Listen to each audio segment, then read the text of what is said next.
The morning air outside Café Sycamore was thick with the scent of roasted beans and fresh croissants, the kind of smell that made you feel like the day hadn't failed you yet. At 7:04 a.m., the line of commuters shuffled in and out, grabbing their caffeine like a prescription. None of them noticed the scruffy man sitting quietly near the window, his knit cap pulled low and his jacket stained with road dust. That man was Loren Mitchell, founder and CEO of the very cafe they stood in. But nobody knew that today. He hadn't stepped foot in this flagship location in over 6 months. Since the chain expanded, he'd been buried in boardrooms and licensing deals. But a troubling anonymous email changed. That, if you care about your staff, come in unannounced. Just watch. Just listen. The truth's in the steam, not the spreadsheets. So Loren took the bait and his coffee in silence. At the counter, the early rush began to thicken.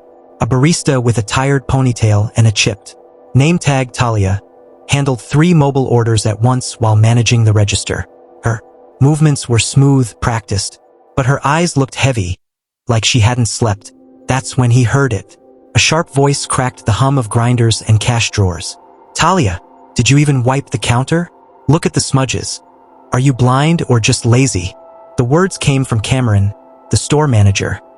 Early 30s, square jaw, slicked back hair, and the kind of permanent smirk that made you instinctively check your wallet.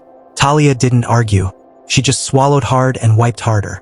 Loren leaned forward, one eye on the interaction, one ear tuned to every customer whose order Cameron snatched up with fake charm and none of the warmth Loren had built his brand on. Sir, you ordering or just camping here? Loren looked up to find Cameron now standing over him, arms folded. Sorry, Loren said, adjusting his voice to something more gravelly. Just enjoying the atmosphere. Yeah? Well, we've got paying customers who need the seat. If you're not buying, you should probably head out. I did buy, Loren said calmly. Latte. From Talia. She was kind. Well then drink up. Don't linger. No greeting. No smile. No sense he might be talking to the man who paid the lease on this place. Loren gave a nod. Noted. Cameron spun on his heel and moved on, throwing another glance toward Talia, who caught it and immediately shrank into herself. Over the next hour, Loren watched more unfold. A student's card declined. Talia tried to comp the muffin. Cameron swooped in, demanded full payment or the food would go in the trash. An older man asked for the bathroom code. Cameron asked to see a receipt first. The man shuffled out, humiliated. A customer complained about a lukewarm latte. Cameron barked at Talia in front of everyone, made her remake it, then told her she'd pay for the wasted milk. All the while, Loren just sat, watching, listening, his hands clenched around a paper cup that had long gone cold. At 10:17 a.m., the rush died down. Talia started stocking napkins behind the bar. Loren stood and approached the counter. Excuse me, he said softly. You've been very kind today. I just wanted to say thank you. Talia blinked in surprise. Oh, thanks. That means a lot. You ever think about quitting? He asked, more gently now. She hesitated. Every day. Loren nodded. If you did, would it be because of Cameron? Talia looked down, then up, then down again. Finally, she whispered, yes. Loren stepped back. The decision was made. He pulled out his phone and texted a single number, his assistant at HQ. Send legal. We're enacting Clause 12 on Cameron Hill. 10 minutes later, Cameron returned from the back office, visibly annoyed. Loren was still, standing at the bar, cap on, jacket zipped. Still here, huh? Cameron muttered. You people never get the hint. You're right, Loren said. I usually don't. He reached into his inner coat pocket and removed a sleek black card, the kind only the corporate team carried. He placed it on the counter. Talia's eyes widened. Cameron froze. My name is Loren Mitchell, he said calmly. I built this cafe from the ground up. I handpicked the espresso blend you just threw in the trash because a kid's card declined. The room went dead silent. You treat customers like criminals. You treat staff like disposable parts. That ends now. Cameron stammered. Wait. Look. I didn't know. I was just enforcing policy. Policy doesn't require humiliation. Pack your things. Cameron was gone within 15 minutes. Talia stood behind the bar, trying to hold it together. "You didn't have to do that," she said, her voice cracking. "Yes, I did," Loren said. "And I'm sorry I didn't do it sooner." He looked around the cafe, then added, "You're not the only location with this problem, are you?" She shook her head. "There's worse. A lot worse. Especially the downtown store. You should see what they do to the night shift." Loren exhaled slowly. "Then I guess," he said, "I've got more files to open." He turned and walked out the front door. Hoodie up, cup in hand, the face of a CEO nobody recognized. By 9:43 p.m. that night, Café Sycamore's downtown location was a ghost of its daytime self. The once busy seating area now held only the sounds of clinking cups, the low hum of fluorescent lighting, and the tired footsteps of the night staff cleaning up after the chaos of the dinner rush.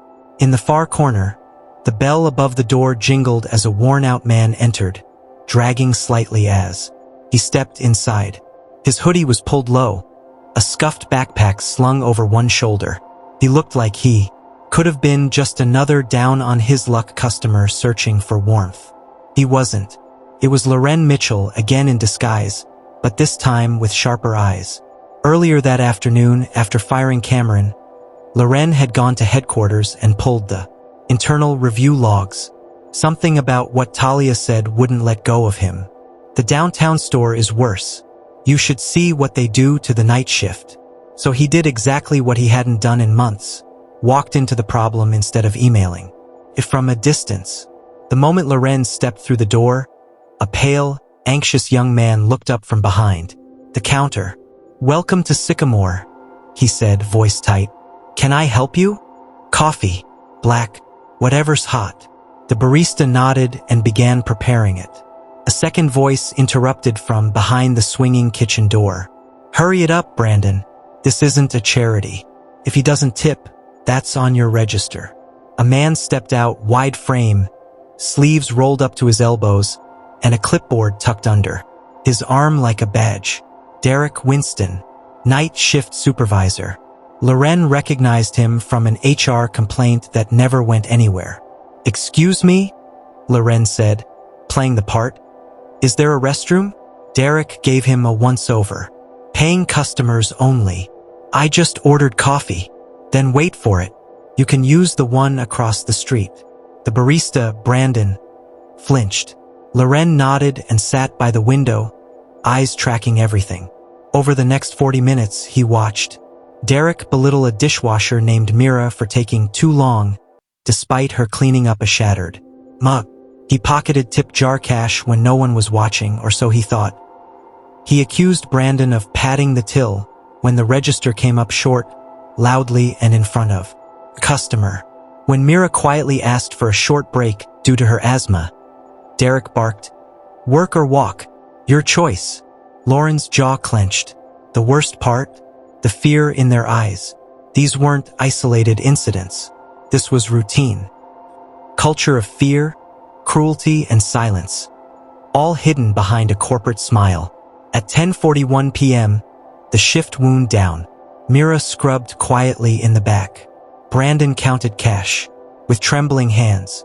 Derek stood by the manager's office, sipping a soda.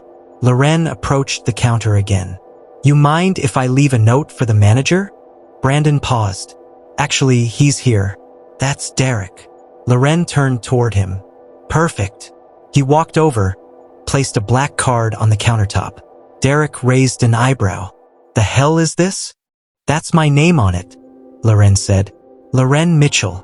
I own this place, and I've been watching you for the past hour." The color drained from Derek's face. "You're lying," he muttered. "Check the cameras if you want. Or call regional. Ask them about the guy who fired Cameron. This morning." Mira stopped scrubbing. Brandon dropped the last roll of quarters. "You steal from your team. You humiliate your staff. You deny breaks. You create fear instead of leadership. And worst of all," Loren leaned in slightly, "you do it under my logo." Derek scoffed. "You don't understand what it takes to run a night crew. These kids, are not disposable, Loren cut in. They are the reason this store is open after hours. He took a breath. Effective immediately, you're terminated. And before you threaten retaliation, every moment of tonight has been recorded by your own security system, which I'll be pulling. First thing in the morning. Derek stormed out 15 minutes later, slamming the office door behind him. Loren turned to Brandon and Mira. I'm sorry, not just for tonight, for letting this happen under my name. Brandon shook his head, still in shock. I didn't think anyone up top even cared. They didn't, until now. Over the next hour, Loren stayed to help close. He restocked napkins. He cleaned spilled syrup. He took trash out the back door. He worked like they did. And as he did, he listened. Mira talked about her mother's medical bills. Brandon confessed he'd been skipping meals to help his younger brother pay for textbooks. Real people. Real lives. Not just employee numbers on a dashboard. Before leaving, Loren handed Brandon a folded paper. That's my direct email, not some assistant. If anything like this ever happens again, to you, or anyone, you reach out. No middleman. He turned to Mira. Also, you're both getting a raise. HR will call Monday. She blinked, speechless. But why? She finally whispered. You could have just fired him quietly and left.